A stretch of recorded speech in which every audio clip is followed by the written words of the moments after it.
Berdasarkan informasi yang dilansir dari media online berita soloraya.com, pelaksanaan rekrutmen P3K Guru tahun 2022 ini akan dilakukan bulan Juli mendatang.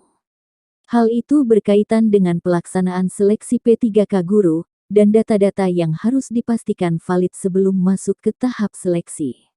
Oleh sebab itu, calon peserta P3K Guru tahun 2022 perlu memastikan valid atau tidaknya 14 data ini sebelum seleksi P3K Guru. 1. Informasi data Dapodik. Data yang pertama yang harus dipastikan valid sebelum seleksi P3K Guru tahun 2022 adalah informasi data Dapodik, seperti SIMPK BID, status terkoneksi Dapodik, dan perubahan terakhir data PTK. Untuk 4 data tersebut, guru harus memastikan bahwa data tersebut sudah terupdate dengan benar. Jangan sampai terdapat data yang seharusnya diperbarui, tetapi tidak diperbaharui. Sehingga, untuk memastikannya, guru bisa mengeceknya secara mandiri. 2. NIK, NUPTK, TMT awal pengangkatan.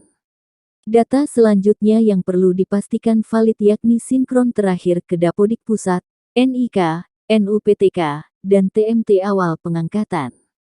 Untuk sinkron terakhir ke Dapodik Pusat ini merupakan data yang sangat penting agar pada seleksi P3K, data guru benar-benar valid.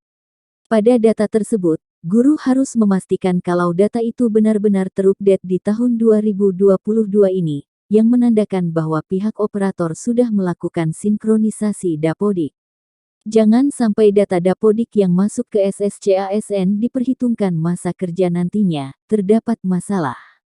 Selanjutnya yaitu NIK, sebab untuk mendaftar PPPK guru harus menggunakan NIK. Oleh sebab itu guru harus memastikan bahwa NIK-nya sudah valid antara NIK yang ada di KTP dengan informasi di Dapodik dan info GTK. Untuk NUPTK, juga tidak kalah penting, sebab data tersebut menandakan bahwa guru terdaftar sebagai guru honorer yang sudah mengabdi. TMT awal pengangkatan, merupakan TMT awal guru di sekolah bukan sebagai guru. Hal itu disebabkan dasar untuk melihat masa pengabdian guru honorer, berdasarkan TMT awal pengangkatan. Sehingga TMT awal pengangkatan antara di Dapodik dengan SIMPKB wajib sinkron, jangan sampai tidak sama. Jika terjadi ketidaksinkronisasi, maka hanya bisa diperbaiki di Dapodik melalui operator dinas kabupaten, yang nantinya disinkron oleh operator sekolah. Jenis PTK, tanggal lahir, jenis kepegawaian, Satminkal, jenjang pendidikan. Untuk jenis PTK ini mengacu pada ijazah terakhir guru. Kemudian, jenis kepegawaian seperti guru memiliki SK Bupati, maka jenis kepegawaiannya adalah guru honorer daerah. Tetapi, jika SK Kepala Sekolah, maka jenis kepegawaiannya adalah guru honorer sekolah. Selanjutnya yang penting dipastikan valid yaitu Satminkal, di mana ini merupakan informasi dari sekolah induk yang wajib terbaca. 3. Status sertifikasi dan status peserta PPG. Hal itu diperuntukkan agar sertifikat guru dapat terbaca sebagai afirmasi 100%, oleh sebab itu perlu dipastikan untuk status sertifikasi guru valid dari sumber data info GTK. Itulah 14 data yang harus dipastikan valid oleh calon peserta PPPK Guru tahun 2022.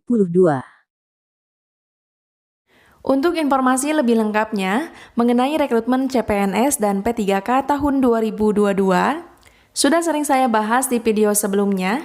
Anda bisa melihatnya di playlist Info CPNS dan P3K tahun 2022.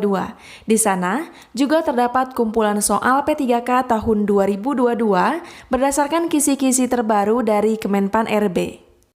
Mengingatkan juga bagi rekan-rekan yang sedang mempersiapkan diri untuk mengikuti seleksi P3K di tahun ini, untuk segera bergabung di Ayo P3K. Karena seleksi P3K semakin dekat, jadi gunakan kesempatan ini sebaik mungkin. Jangan tunda untuk belajar, karena di saat teman-teman sedang bersantai, jutaan pesaing di luar sana sedang sibuk belajar. Saya rekomendasikan Ayo P3K sebagai tempat belajar yang sudah benar terbukti. Kabar baiknya, saat ini Ayo P3K sedang mengadakan ekstra diskon plus potongan harga jika teman-teman menggunakan kode referral saya.